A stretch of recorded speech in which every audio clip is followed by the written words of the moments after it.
ever-changing response to the coronavirus has really impacted our lives in some unexpected ways. Lent may be a time to traditionally give things up, to symbolically sacrifice in commitment to our faith. But who would have thought that we were going to be giving up coming together, to share in the sport one another offers, and the fellowship and worship we enjoy as community, to gather instead via social media, at least for the foreseeable future. Or that our church facilities, used by parish and community groups, would now sit quietly, absent of the sounds of fellowship that filled its rooms. While Karen, Pam, and I have kept the office going, we miss the many visits that we typically enjoy throughout the week. And we look forward to when a time comes that we will be able to enjoy them again. I wish I could stand here and tell you that things are all expected to return to normal next week. That would be hopeful thinking. This crisis will pass. And I pray without impact to any of you who are watching with us today. But for now, life is what it is. In the book of Ecclesiastes, there's a verse that reads, "To everything there is a season, and a time to every purpose under heaven." Now is the time and season for us to be cautious, to care for and support one another by following the recommendations of the CDC. It is also a time we can use to strengthen our relationships with those who we are closest to, those who we are now spending more time with apart from the world. When the threat is past, there will be time to celebrate, and we will. But until that time comes, we must be patient and attentive to one another's needs. What lays ahead? Well, if you saw the update from the bishop on Friday, it looks like we will be worshiping like this at least through May 10th. This means our plans for Holy Week and Easter have changed drastically.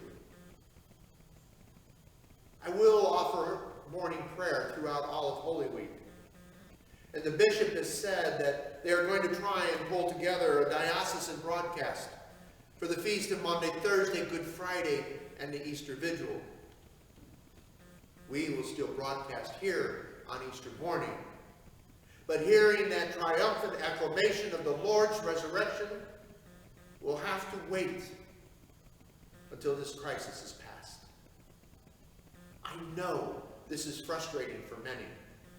But the good news is that we will gather together again, in person. And when we do, it will be a time for great celebration. While we may not be gathering here in this place for a while, as I said last week, when we gather together via social media, we are still gathering together in community. But this is not enough. We need to take things a step farther. Yes, we pray for one another. But one thing more that we can do this week is to reach out to one another.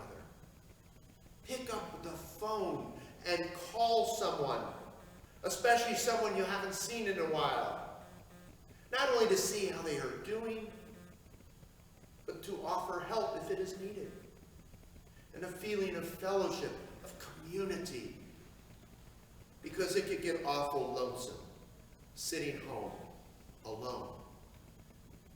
For those with smartphones, how about making a video call? Seeing one another smile can brighten one's day. Why do I suggest this? Because isolation, like that which the parents of the man born blind, we heard about in today's gospel, feared, should they speak in favor of Jesus, creates a fear inside us. A fear that slowly eats away at us until we feel there is nothing left. As I said last week, fear can be a powerful emotion, causing us to say things, do things, even think things we would never do otherwise. Take, for instance, the Pharisees in today's gospel. Normally, the healing of someone who had been born blind would be a welcome miracle.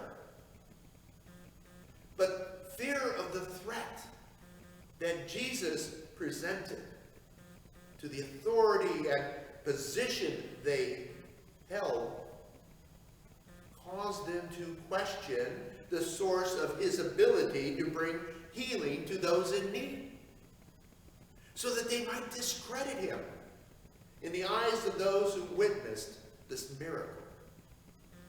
Funny thing, those they tried to intimidate into disbelief were strengthened in their resolve, while their own fear blinded them to the truth. We too have a choice: to find strength in our own resolve, or to let fear control us. As for me, I seek strength over fear, and I pray that is your choice too. This doesn't mean I'm going to go out into the world as if nothing is happening. Far from it. But when I do need to go out, I keep my distance. I wash my hands. I keep hand sanitizer nearby at all times. And when I don't need to go out, I don't. It is not that I deny the threat the coronavirus presents to our livelihood, because it's real, folks. But I do trust in the truths before me, those of the CDC and those of our Lord. Do these truths guarantee that I will not get the coronavirus? No. It is still a possibility. What these truths affirm is that the fear of getting the coronavirus should not control us to such a point we choose to isolate ourselves, thereby limiting our ability to receive from or offer help to one another. The only way we can overcome this fear is to reach out in whatever way we can, not only to let others know our needs, but to be there. To be there for one another. We may not bring healing, as Jesus did to the blind man, but we can bring food and needed supplies to those for whom going out into the world is a real danger. In doing so, we bring them hope.